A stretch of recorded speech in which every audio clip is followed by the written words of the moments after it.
The Senate Judiciary Committee has released an interim report on what Donald Trump was doing or planning to do to try to stop Joe Biden from becoming president. And there's some spicy stuff in this.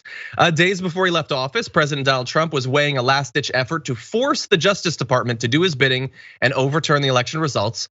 He almost went through with it, but was talked off the ledge when his White House counsel called it a, quote, murder-suicide pact, and he and his deputy threatened to resign. So that's strong language. Apparently, Trump repeatedly asked DOJ leadership to endorse his false claim that the election was stolen and declare the election corrupt. White House Chief of Staff Mark Meadows asked Acting Attorney General Jeffrey Rosen to initiate election fraud investigations on multiple occasions. So you already here have some people willing to go along with it, this so-called murder-suicide pact.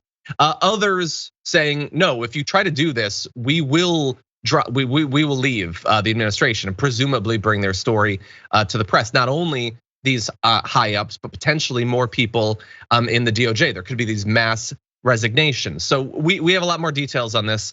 But Michael, I'm in a bubble. We're all in bubbles, I guess. I'm in a bubble. I was inclined to say I'm shocked at how little people really care about how far this went or how close we came to a more significant constitutional crisis.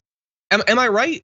Do people care? Do people remember? Have we just moved on? You've been traveling all over the place. What's your perception? I think the people that care, if that's understandable. Meaning that I don't think there are a lot of people to convince on either side. I think the people that have their heels dug in, sadly, on behalf of Donald Trump, are not going to waver. There's no new evidence that could possibly, if January 6th didn't change minds, then knowing how it was facilitated is not going to change minds. And it's a terrible truth to have to reckon with, but you still have to follow it through. Because justice, knows no friend, right? I mean, they have to be able to push through with what they find, whether or not it sways public opinion. Right now, you have Republican senators, Republican congresspeople, many of whom were elected before Donald Trump even announced he was running for office, who are adherent to what he did and how his demeanor has survived his administration. It doesn't matter. I mean, it's going to hurt them. I still believe in the long run, and I think that this will be a historical blip to a certain extent that's going to infect a certain segment of the Republican Party. But I think after that, you have to be able to push through this and go after the people who did wrong. And it also makes people look better. Jeffrey Rosen looks a lot better than he did to me when he was Attorney General, since I know more about this. So it also, as horrible as it makes a lot of people look, it makes some people look a little better. Yeah. Some of the people that look worse would be the RightWing Media that has been covering for this from the very beginning. The sort of, it's not even a 1-2 punch. It's like a 1, 2, 3, 4, 5 punch of all the different ways they tried to stop Joe Biden from becoming president, from legitimizing the court cases that went nowhere. They lost literally dozens of them. This stuff behind the scenes. I'm going to make a bold prediction that Laura Ingraham, Sean Hannity, Tucker Carlson, Ben Shapiro, Matt Walsh, all of them will not do 5 collective seconds covering this. But if Obama or if Biden, if Clinton had done something like this in the last moments of their presidency, can you imagine what they would say?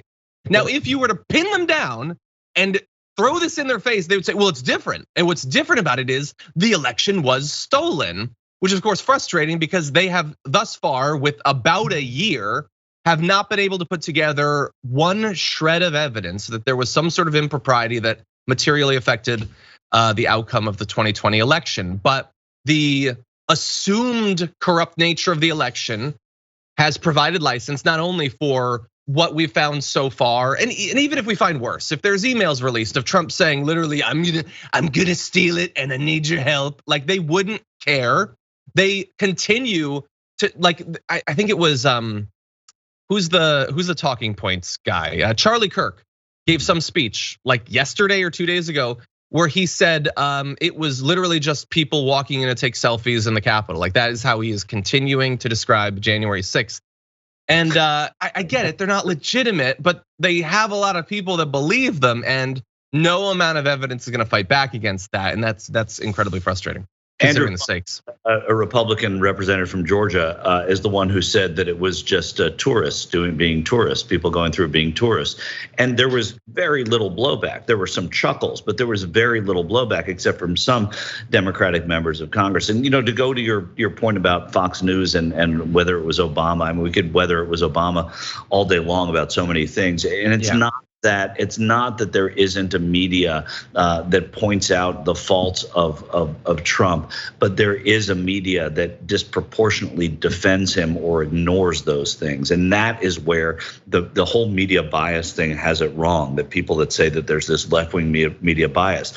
When something happens to someone on the left, if it were Donald Trump on the left and these were legitimate concerns, and concern is a light word, but charges, that you would have a media in large part going after and looking for answers from the person, as opposed to the defense that you get on the other side. Now, of course, people defended Bill Clinton for what happened in the Oval Office and his extramarital affair. I think mostly because, and it was partisan, but mostly because it rose to a different level. It was unseemly. It was all of that, but it's a little different than what we're talking about here.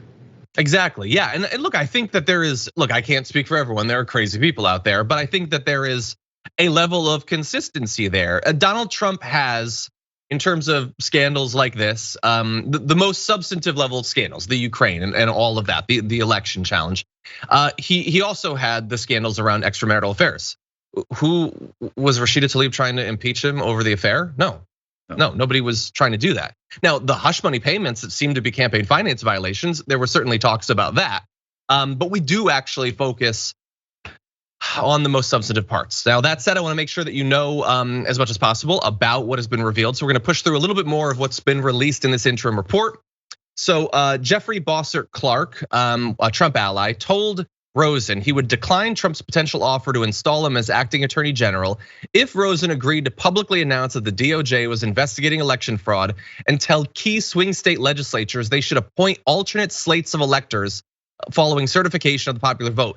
That to me is honestly probably the most important part of this, that one of the goals was to have official DOJ sanction for the rival electors that were in the addled fever, riddled mind of Trump, the plan for Pence to overturn the results, to effectively try to throw it to the House of Representatives or whatever. I don't know what part the DOJ has in any of that hypothetically, but that was the goal. Get the DOJ to say that these rival slates of electors from places like Arizona and others are like, we want you to send those, giving a pall of legitimacy to them, and then that would potentially be used to have Pence refuse to certify the results, and a billion different weird steps after that. Supposedly, the Republicans in the state legislatures or the House or whatever would make Trump president. So that is very significant. And again, thankfully, Rosen was not down for that. He wasn't down for it, and to his credit, and it is very significant, as you say. But what should concern all of us is that there are people that think that this is okay, and the more that this becomes okay, the more that's what our future looks like: a further politicization of election boards and panels, and that's what is dangerous here. That this is an idea that's in the mind of a lot of people who think it's a pretty good idea, and it's not just about Donald Trump; it's whoever the Donald Trump would be in that particular election, and they are going to try and manipulate the way we vote in this country for a long time, as long as more people are voting and voting rights laws are relaxed, and that's what they're trying to tamp down on. Yeah. Well, there's two more bad people I want to make sure that we focus on. One of them is Trump, who allegedly, according to Donoghue and Rosen, told DOJ leadership, "You guys aren't following the internet the way I do." I don't know what that means. I don't know if that's like, you aren't aware of what's going on like I am, because I read on Eagle Chan that there was big dumps. I don't know if that's what he means, or if he just means, no, you guys don't get it. People are really pissed. They really want to make sure we overthrow this thing. But either way, I doubt it was particularly persuasive to the leadership of the Department of Justice that like the stuff he's reading on Twitter, they aren't coming across, but he found it to be persuasive anyway. What's great is that you don't sound like Donald Trump, but you sound like Alec Baldwin doing Donald Trump. No, that's the worst. I know. I don't accept it. But it's true. And that was how John stopped doing it anyway. But it's not just him. We also have William Barr. Hey, remember William Barr? He was terrible. We just moved on as a country, all the stuff he did. He seemed to be potentially exposed in the whole Ukraine thing, trying to like stop a whistleblower from revealing all this, and then everyone just moved on. Okay, I guess we're done with him. But he was involved in this too. So the Senate panel found that Attorney General William Barr personally demanded that the department investigate voter fraud allegations, even if other authorities had looked into them and not found evidence of wrongdoing. These allegations included a claim by Rudy Giuliani that he had a tape that showed Democratic poll workers kicking their Republican counterparts from a polling station and fraudulently adding votes for Joe Biden into the count. And the New York Times points out that as Attorney General, Mr. Barr weakened the department's decades-long strict policy of not taking investigative steps in fraud cases until after an election is certified, a measure meant to keep the fact that a federal investigation from impacting the election outcome. So, I guess you have your column of the people who look better, including Rosen.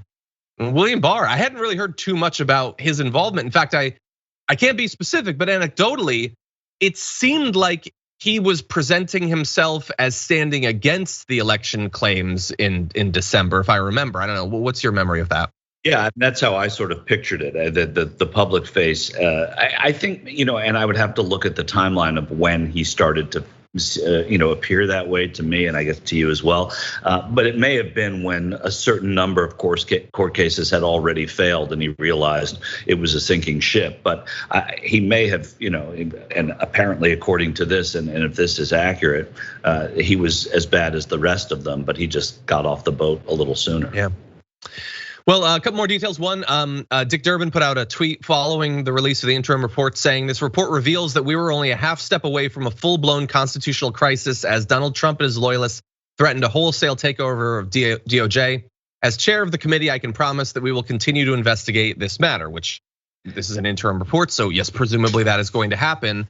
Michael, what are your expectations or hopes that will come out of a continued investigation? Like, there are already reports that some of the senior Trump aides aren't going to comply with the January 6th investigation. Trump's going to claim executive privilege for the vast majority of this.